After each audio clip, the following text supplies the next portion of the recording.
In a small town where trust in educators runs deep, one incident shattered a community's faith. It started innocently enough, a routine school day for a young black girl. But what followed was anything but routine.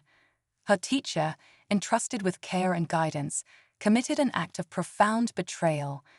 Without consent or warning, he cut her hair in front of the class, a blatant attempt to humiliate her. The next day, fueled by disbelief and fury, her father took a stand. He stood before the school board, his voice trembling with a mix of anger and hurt. He demanded answers, accountability, justice. How could this happen in a place meant to nurture young minds?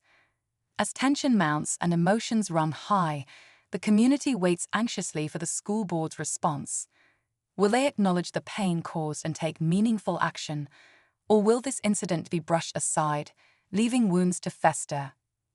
As the father stood before the school board, his mind raced back to the morning his daughter came home in tears. Her beautiful curls, which she cherished, were gone. She couldn't even explain through her sobs why her teacher had done it. The father's heart broke, not just for the loss of her hair, but for the trust and confidence that had been stolen from her. He replayed her words in his mind, her tiny voice trembling as she asked, "Daddy, did I do something wrong?" The community, hearing whispers of the incident, began to stir with questions. Was this an act of discipline taken too far, or something more troubling?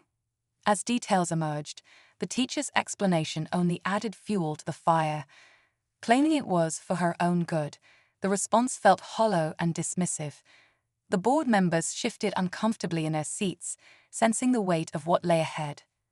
As the father's words echoed through the room, a mother in the audience stood up, her face etched with a mix of frustration and solidarity. "This isn't the first time we felt unheard," she said, her voice breaking slightly. "Our children deserve better." She recounted how her son, also a black student, had faced subtle but persistent mistreatment from the same teacher. Nothing as blatant as what had happened to the young girl, but enough to leave her son feeling unwelcome and small. The teacher, notably absent from the meeting, had become a lightning rod for anger and debate. Some of his colleagues quietly defended him, describing him as old-fashioned, but well-meaning. Others, though, stayed silent, their faces betraying a quiet discomfort. In private, a few whispered concerns about speaking out, fearing backlash from the administration. Behind the scenes, the school principal wrestled with a growing crisis. Emails from concerned parents flooded her inbox, and pressure mounted from both sides. Some demanded accountability and immediate action, while others called for restraint, worried about tarnishing the school's reputation. The principal herself faced a difficult decision. Would she stand with the family seeking justice, or prioritize protecting the institution? As the meeting dragged on, the father locked eyes with the board members. The air was thick with anticipation, every word, every movement adding to the mounting pressure. The crowd wanted answers, but what they were about to uncover could change everything. As the father's challenge hung in the air, the principal, who had remained mostly silent, cleared her throat and leaned forward. Her hands trembled slightly as she adjusted her microphone. "I think it's time we address something that hasn't been mentioned yet," she began hesitantly, her voice wavering. The room, already tense, grew impossibly still. There was an email, sent by the teacher, to the administration a few weeks before this incident. The crowd leaned in, collectively holding its breath. The principal hesitated, glancing at the board members, who exchanged nervous looks. In that email, he expressed concerns about what he called behavioral standards. He suggested that certain students might need extra discipline to conform. While he didn't name anyone directly, the implication was clear. Gasps rippled through the audience, followed by outraged whispers. The father's face hardened, his fists clenching at his sides. "You knew," he said, his voice shaking with anger. "You knew he had a problem with certain kids, and you still let him teach them." The board members fumbled for answers, but before they could speak, a young teacher in the back of the room stood up. "It's worse than that," she said, her voice trembling. "He's been targeting students for years, subtly, quietly, making them feel like they don't belong. We've reported it, but nothing ever changes. The revelation hit like a thunderclap. N found strength in their unity, realizing the power of their collective voice.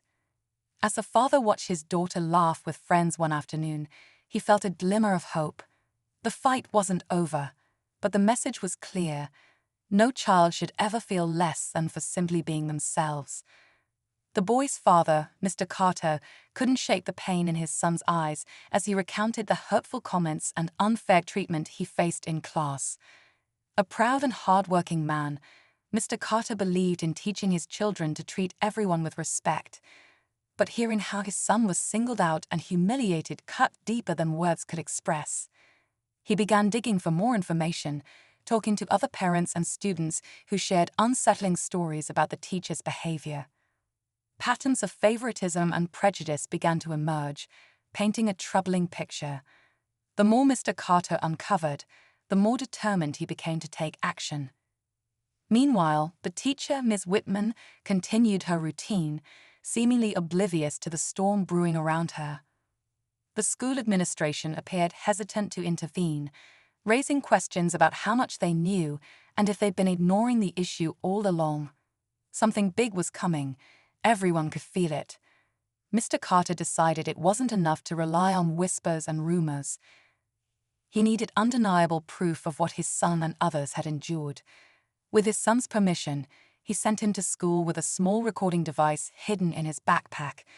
The recordings captured more than he expected: sarcastic remarks, dismissive tones, and even moments when Ms. Whitman's at the podium, his voice steady but filled with emotion as he played the recordings and shared his son's story.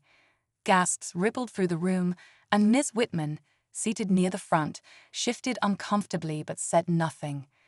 Just when it seemed the room had reached its breaking point, the school superintendent stood up. She revealed that the administration had been quietly conducting its own investigation after receiving multiple complaints about Ms. Whitman. They had uncovered even more troubling evidence, including emails and records that corroborated the students' stories. The room erupted, but before anyone could fully process the news, the superintendent announced a new policy to address discrimination, ensuring this could never happen again.